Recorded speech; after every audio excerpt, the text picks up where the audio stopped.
கர்த்தருடைய பரிசுத்த நாமத்துக்கு மகிமை உண்டாவதாக. யோவான் 16 அதிகாரம் 20வது வசனம்.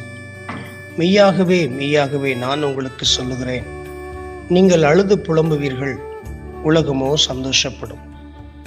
நீங்கள் துக்கப்படுவீர்கள், ஆனாலும் உங்கள் துக்கம் சந்தோஷமாய் மாறும். ஆம் தேவ பிள்ளைகளே, இந்த சத்தத்தை கேட்டுக்கொண்டிருக்கிற அந்த வேளையில் பல காரியங்களை குறித்து கலங்கி அழுது புலம்பி வேதனைப்பட்டு கொண்டிருக்கிறீர்களோ? உங்களுடைய புலம்பலும் உங்களுடைய அழுகையும் உங்களுடைய மனவேதனைகளும் உங்களுடைய குமுறுதலும் மற்றவர்களுக்கு சந்தோஷமா இருக்கிறதோ?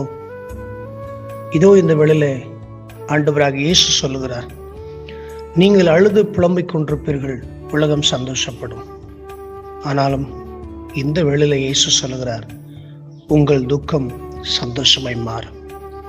ஆம் தெய்வ பிள்ளைகளே, நீங்கள் எந்த காரியத்தில் துக்கப்பட்டு கொண்டிருந்தாலும், எந்த காரியத்திற்காய் நீங்கள் கண்ணீர் வடித்துக் கொண்டிருக்கிறீர்களோ, எந்த காரியத்திற்காய் புலம்பிக் கொண்டிருக்கிறீர்களோ, அந்த காரியத்தில் இயேசு உங்களுக்கு சந்தோஷத்தை கொடுப்பார்.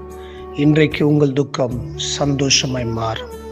இயேசு உங்கள் துக்கத்தை ஆனந்த மகிழ்ச்சியாக சந்தோஷமாக மாற்றி உங்களையும் என்னையும் வாழ வைப்பாராக. God bless you. ஆமென்.